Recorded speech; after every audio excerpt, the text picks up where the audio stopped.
Welcome back to the Teach, Inspire, Grow podcast here with Helen Hughes from Mini Water Adventurers.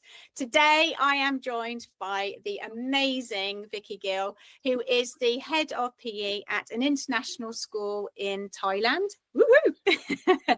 But before we dive into our conversation that I am super excited to listen to and for you guys to hear as well, is that I'm going to start with the same question with all our guests that come on, so that we can hear the same question to see what all these cool answers are going to be. Are you ready? I am a little bit nervous. Oh, don't be nervous. That's okay. What's your very first memory of water, and how do you think that memory has shaped the way you're swimming today? Oh, crikey, that's a really good question. My first memory of water, not as in like in a swimming lesson, just as water in general. Yeah, oh, any. I would say, right. I don't know, maybe 10, and we were on holiday, and this hotel had a swimming pool, and it was amazing. We were in Turkey. It was probably freezing cold. And my sister had one of these like breakfast fruity crunchy bar things, and I just had this memory of her falling in the swimming pool and getting out and still holding this crunchy fruity bar thing. And we still talk about it today, how like she got out of the pool and she's still holding this like muesli bar thing in her hand, just like unfazed of like, what on earth has just happened? It's amazing. She was like, still got it. Yeah, she's just like, she fell in, there was nothing, it was like, start it out, it's fine. Oh, that's brilliant. Oh, what a great memory. And especially if you can continue to talk about it today. You still give it the old, we remember. Oh yeah, it comes up all the time. Oh, that's brilliant. I love it. So tell us a little bit about yourself, Vicki. Where are you now? I mentioned that you're in Thailand, but you haven't always been in Thailand, have you? No, so I work at the most amazing school, the British International School, and so we're Shrewsbury International School, and I'm at our city campus, and we're based in the heart of Bangkok, and we're just a primary school, and we go from nursery all the way through to year 6. And then at year 6, our students leave us and they go over to our Riverside campus, where they continue all the way through to A-levels. Our Riverside campus does also have the opportunity for children to start there at 3 years old and to continue all the way through. And then lots of our students come to the UK.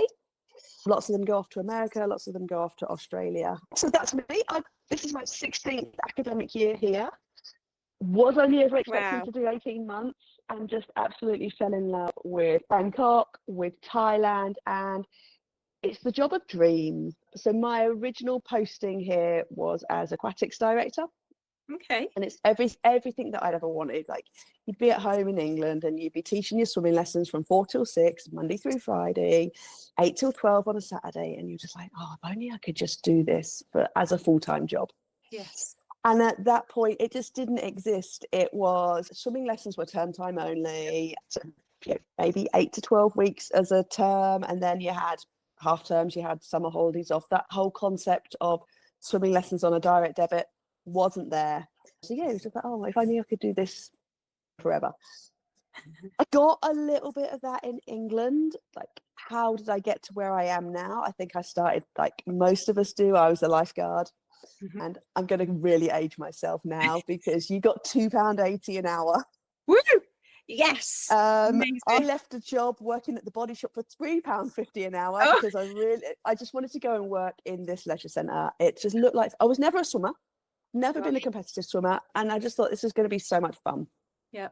I was heavily involved with guides and scouts, so I'd done it was bronze medallion back then, and worked at an outdoor activity centre in Oxford. So my summer holidays were spent there teaching canoeing, lifeguarding the pool, teaching climbing. It was just amazing.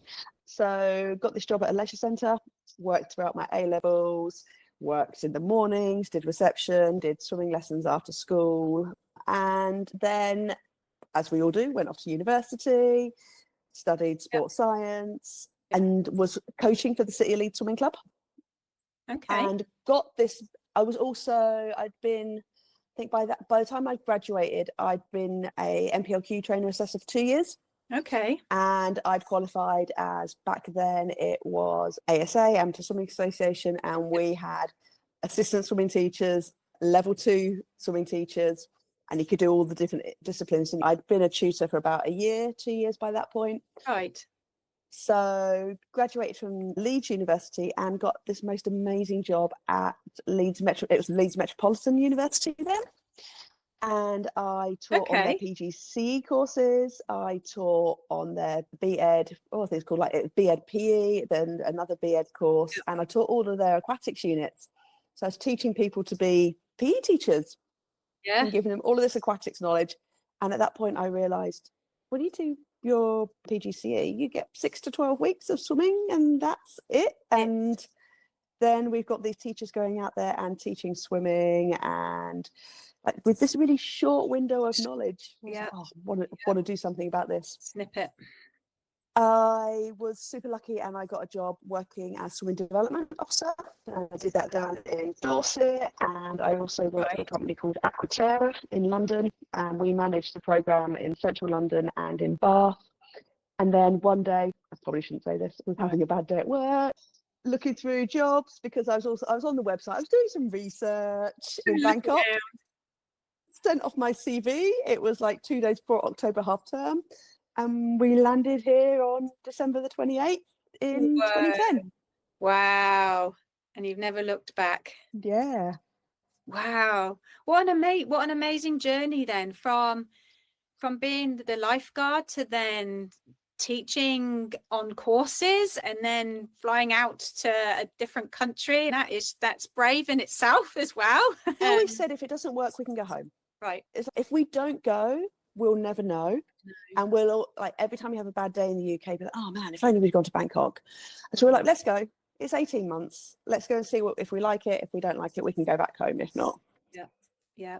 And you just fell in love with it and just stayed. And yeah, it still and feels like we're on grew holiday even now. more. Yeah, you grew even more. Oh yeah, definitely. Yeah. How have you, over the years, how have you found that you have grown as a person, as a teacher? Because you're head of PE, so how do you find inspiration to keep going? Because I want to ask the question, obviously, because you transform your pool into an amazing place that we taught. How did you get from there to where you are now of creating what you've created? I think a lot of it is COVID. Right. And we went from being on poolside. We were doing early morning swim training, and we'd been there. Yeah, it was like 7 a.m. in the morning, and the news came out school was going to close. Yeah. I thought, right, okay. We had in Thailand, we had 3 or 4 lockdown periods. So I think the first time it was March, and that was through. We might have got back into school before the end of that academic year, but we knew that we weren't going to be able to fly home into the summer, because when we can, we will want to fly home at the summer and at Christmas, see friends and family. But we knew that it wasn't going to happen that summer. There was no planes, everything was grounded. And we still obviously had to provide some sort of education for our children online. So this became our environment, and we were teaching swimming. We were teaching swimming through here. Wow. Not only were we teaching swimming, we were still running our competitive swim program.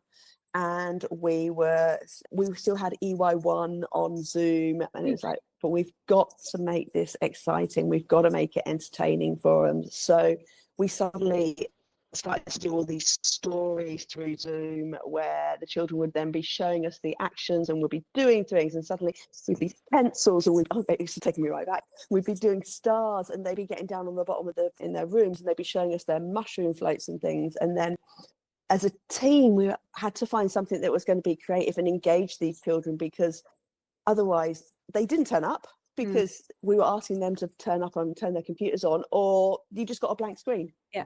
And there wasn't anybody there. Yeah.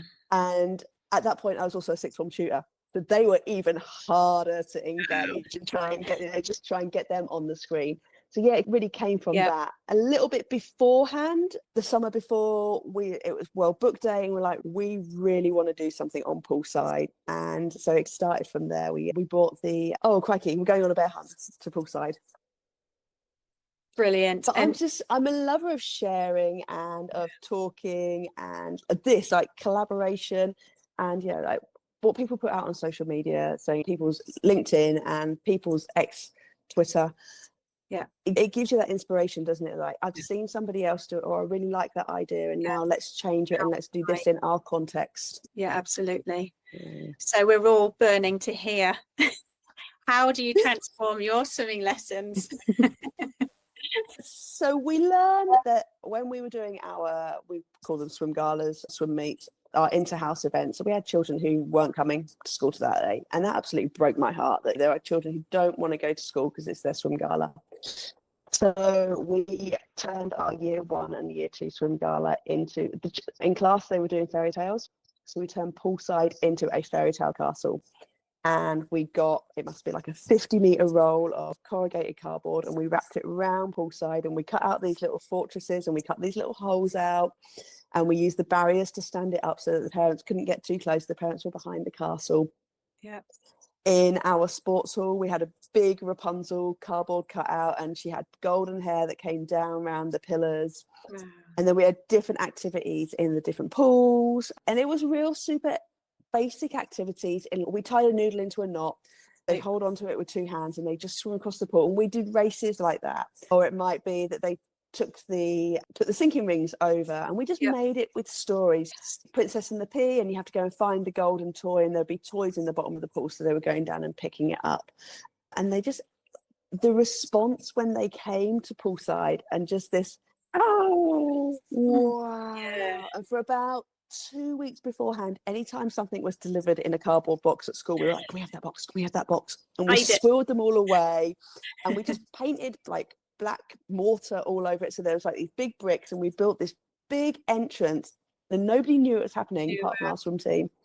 And the kids just came on in that morning, they were just like, oh. And that reaction alone, I was like, that's what it should be. That's what swimming should be about. So the following year, I think it was, we did Harry Potter, and we brought in water polo. So they did Quidditch, and the children on their broomsticks. So we had a broomstick race when they were on a noodle, and we just turned a space hopper upside down and used a weight to hold it, a diving brick to hold it down, and they swam around the diving bricks. And then they played Quidditch. The year after that, we did Toy Story, and it just snowballed. And each year we had wanted to make it a bit bigger and a bit bigger. And I was just remembering now, when we did Toy Story, we laminated all these little plastic green army men, like that are walking in Toy Story. And we had bits of string coming down from down onto poolside, and they were stuck on them. And we replaced the 5-meter lane flags with all these little green army men. Amazing. Yeah. It's right up my street for a start. So everybody that knows me is that it's just the faces, like you said, coming poolside already. You've got them. Yeah. And you can, and just not just at all, because a lot of thought goes into it.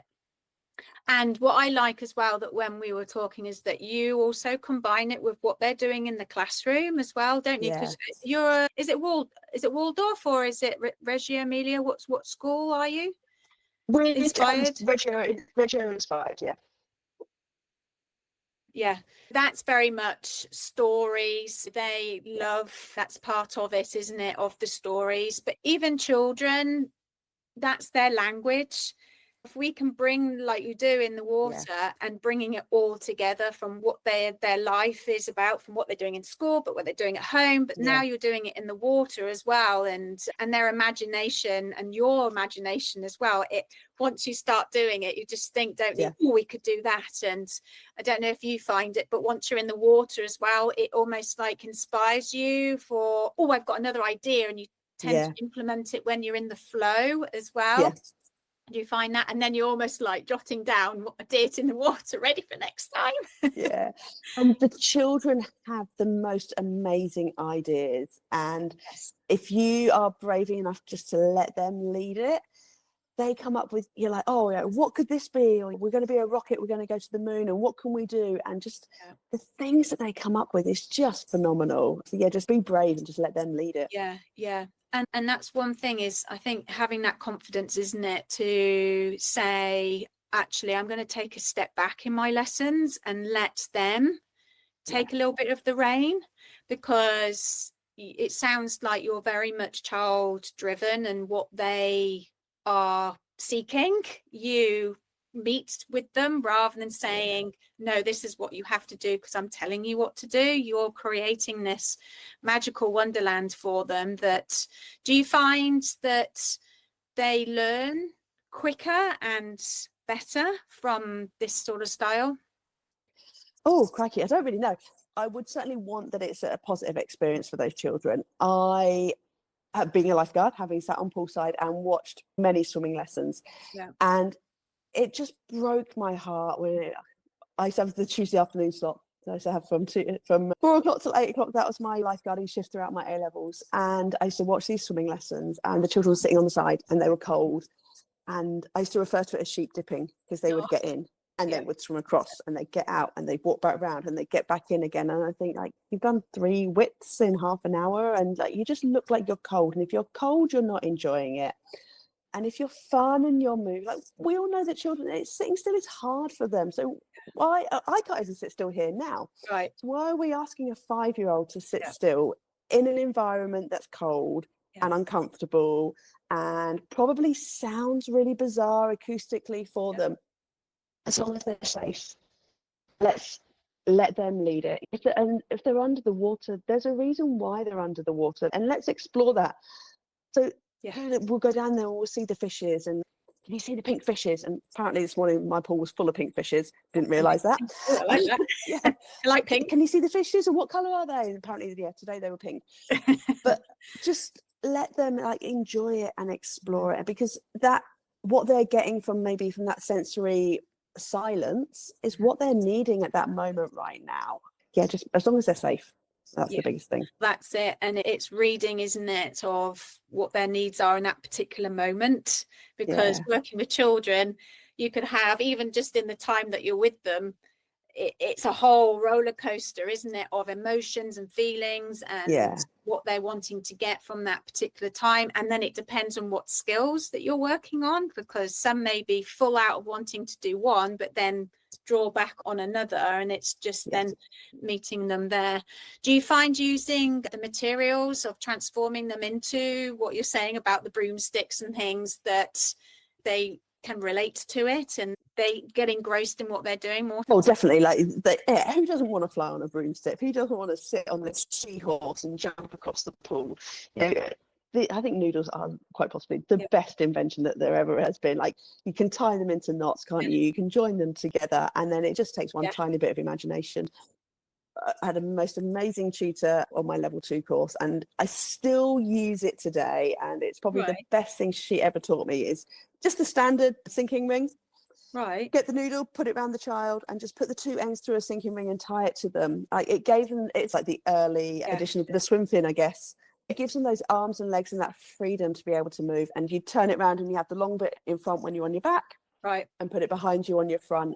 And just using that as well gives them that confidence to be able to move through the pool, because we walk around, don't we? Our feet are on the floor, and then suddenly I'm in this environment now where I don't really know how to balance.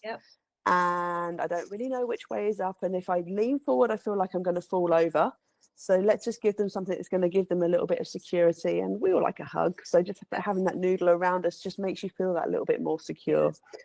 But I've always, right from when I first started as a swim teacher, I love the sinking rings. I think they're brilliant. I think they're great, but they're also really easy to put your foot in and lift up, aren't they? So I used to have this big box of plastic dinosaurs, and we put those on the bottom of the pool. And tell you what, it's way more fun to go down and dive and pick up a dinosaur than it is to pick up a sinking ring. And there's no picking up with your toes. No, exactly. Can't quite get those between your toes, can you? Brilliant. How long are your lessons traditionally? Like a half an hour, or? So at school they're an hour. For our children who are in year 1 and up, that includes their changing time either side. And for our littlies, in their classroom, and they will come over, and we try to give them as close to the full hour as we can do. At the moment, obviously it's like week 3 for us, so we're still very much setting routines and getting into an understanding of how lessons work and things like that. But in a couple of weeks' time they'll get that full hour of just constant activity in the pool, and that's all the way through from September all the way around to July. Wow. So they have a full year of how many times a week? Once a week of an hour. So they have an hour a week all year round. that is phenomenal. I used to do, when I had my swim school, I did try to do it for 45 minutes. And I've got a blog coming out soon with regards to the timing of lessons, because I think that needs to change. And obviously you're proof to say, do you find in that hour you can really relax and take your time and get a lot more out of them for that period of time? Yeah, nothing's rushed. Our early years 2 class, our biggest class at the moment is, I think it's 14 or 15 children. And we are very strict on our swim ratios. Year 2 and below, it's 1 adult for every 5 children. Year 3, it's 1 adult for, and this is a swimming teacher, 1 adult for every 8 children. And then year 4 and above, it's 1 adult for every 12 children. In addition to that, we've got MPLQ qualified lifeguards on poolside as well. And so we're super strict on our ratios. Yeah. But yeah, you just have more time to do stuff. You can really, there's no rushing and getting in the cold pool. We can take our time to get in and slowly. And at the moment, everybody wants to play red light, green light. It will become something else in a few weeks' time, and it naturally transitions, doesn't it? Yeah. And then at the end, they can have do you want big playtime or do you want small playtime? Everybody wants big playtime. And then, so we their playtime and that unstructured lesson time is actually when they do that. They're more growing and they're developing, because they fall off the frog float, they fall off of the noodle, and because it's not structured and it happened organically, then it's fine, isn't it? And it's not scary and traumatic. But if I've asked you to go down under the pool and it's suddenly a little bit more, not forced, but more structured, then we can become a little bit more anxious about it, can't we? Whereas if our friend's thrown the ball and the ball's landed right in front of us and splashed us, that's much nicer than our friends who are kicking and stuff. Yeah, it's replicating what real life really is outside, isn't it? And implement and giving them the tools and the skills to deal with those scenarios, rather than it being so scripted. And no, that's great. And then for our older children, just touching on what you said there about replicating what happens in real life, in their swimming lessons, they learn stand-up paddle boarding, they learn water polo, they learn synchronized swimming, they learn rookie lifeguard as well. So they've got all of those skills, because here in Thailand, most people have got a pool in their condo, in their house. The weekend they're at the beach, or again they're at the pool. So we're trying to give them every skill that we can do, that we know that they're going to be safe. It's a terrifying statistic. I think it's 3 children a day drown in Thailand. It's shocking. And I love that you said that, because with the older ones, they either love and want to stay, or they go, because and here in the UK, it's still very much stroke driven, and it gets boring when you're just going on up and down. So people, they will say to their mums and dads, I don't want to go. So then mum and dad, why would they pay to go? And why would they then have that battle to take them every time? So if you're giving them all these additional skills, then, and it's something that's different, something that they're interested in, then we're going to keep them for so much longer, which means then that they're building that safe awareness of their bodies, aren't they, as well? So on a board is a lot different than lying on a noodle or swimming without anything. It's and canoes and things like that. But then also the same with artistic swimming or water polo skills, and then bringing in the rookie lifeguard of just doing, I don't know, different moves of side stroke. You're using your whole body in different entities, and the movement, how they're moving, is really important, isn't it? Rather than just being so one way driven. And it, not saying there's anything wrong in learning strokes. Of course, it can be fun. If you're open to do butterfly, then go for it. But but that's really great. So how do you do in-house training, or how do you do your training with your team, basically, with your different style? Our swim coaches, our swim teachers, obviously our swim teachers, our PE teachers have done, they're all QTS qualified. So they all come with that basic teacher training of swimming. If we're really lucky and somebody has come from another international school, then swimming will be part of their repertoire. But if Bangkok is their first overseas posting, then sometimes they've never taught any swimming. So we will train, so everyone does their MPLQ. So 2 weeks ago, the whole team went through their MPLQ, and then we will either do the STA International Swimming Teachers Award with them, or we also use Oz Swim as well. Oh, okay. So how do you find the training over in Thailand? Do you find that they have many CPDs and stuff, or do you tend to bring from programs around the UK or what have you? Yeah, CPD is really hard when you get overseas, and I think, and it's something all of us as PE teachers talk about, that you really have to take ownership of your continual professional development, and you have to spend the time, whether you're reading or you're watching webinars or you're watching podcasts like this, and just trying to keep yourself updated, because otherwise, you will move and you will be behind. But then, because we don't have the constructs of the national curriculum, it's there to guide us, but we're not stuck so fast like you would be in the UK. We have that freedom to be able to try different things, and even within our PE lessons, we want to be more values led in our PE. We're going to try this. And just this week we were talking about our year 1 bicycles, and the children are really struggling to start of term, understanding controlling the bicycles and waiting and taking your turns. So it's like, how can we as PE help? And let's do a unit on bicycles and riding bikes and things like that to help them get that knowledge. Because we don't have that exposure that the children would have in the UK, where they just go out and ride their bikes, because it's not safe to ride on the roads around here, and there isn't that open space. Right. No, and it's really lovely. Do you know, I would have loved to have had you as a head of PE when I was doing PE. I was just being like, my head of PE was so old fashioned, and he must have been like a dinosaur. And I think he was a cricket player or cricketer or something. And it was just like, oh my goodness.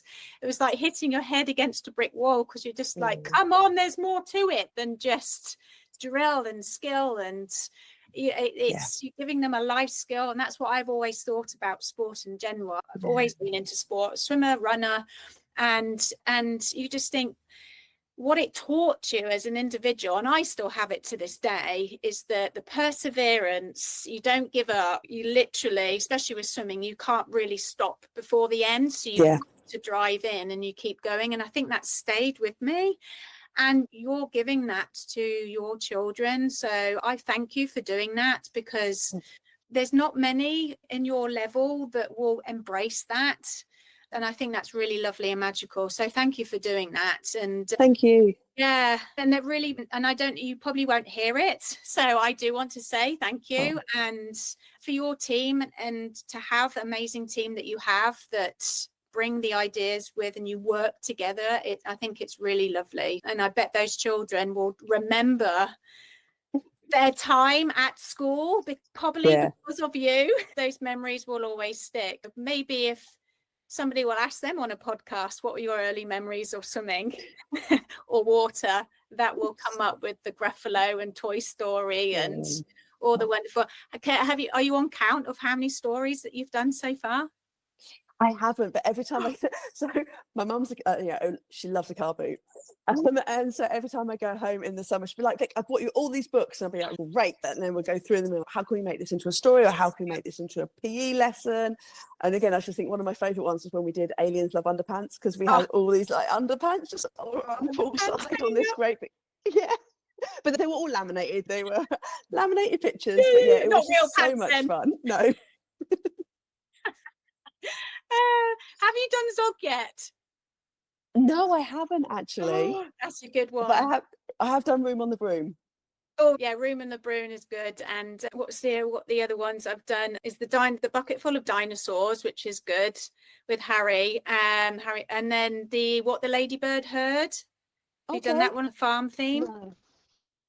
Done, and that's one of my favourite PE lessons as well, because we still use the noodles and they stand on them and they have to walk together as a team like a caterpillar and picking things up and stuff. I only go to come into one of your lessons myself. I might fly over and pretend to be one of your littlies, so I could just come and experience it. You're always welcome to come and see what we do. But I've also got this amazing team. So one of the swim coaches, he outdoes me with ideas, and he makes this aquarium. Right. So we have the plastic boxes where all the toys and stuff are kept, and there's your clear IKEA plastic box. Yeah. But he turns it upside down so it catches all the air. Yeah.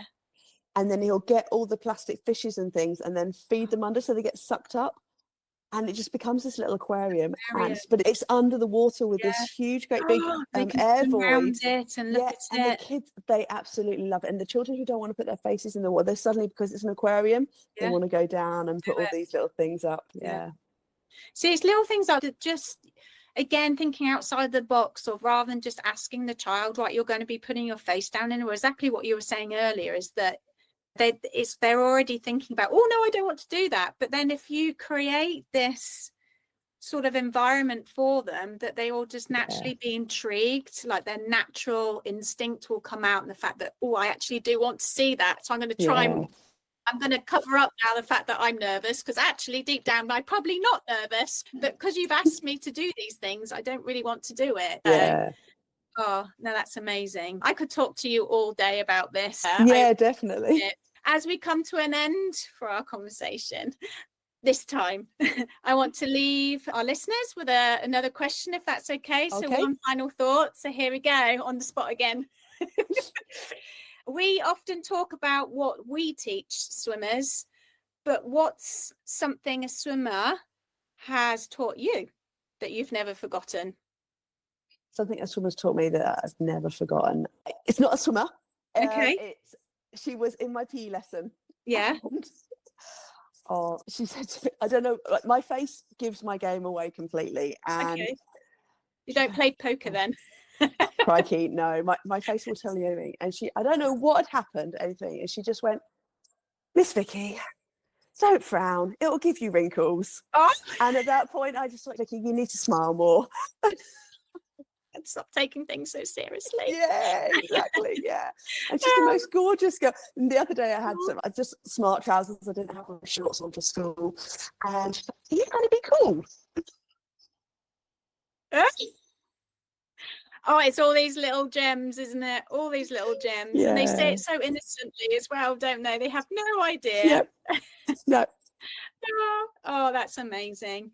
Oh, thank you so much for everything. Thank you for showing us about a different way and a different approach that it works, and to give it a go. And some people, you may have your own swim school. You could potentially try it, or doing a little bit longer than half an hour, right?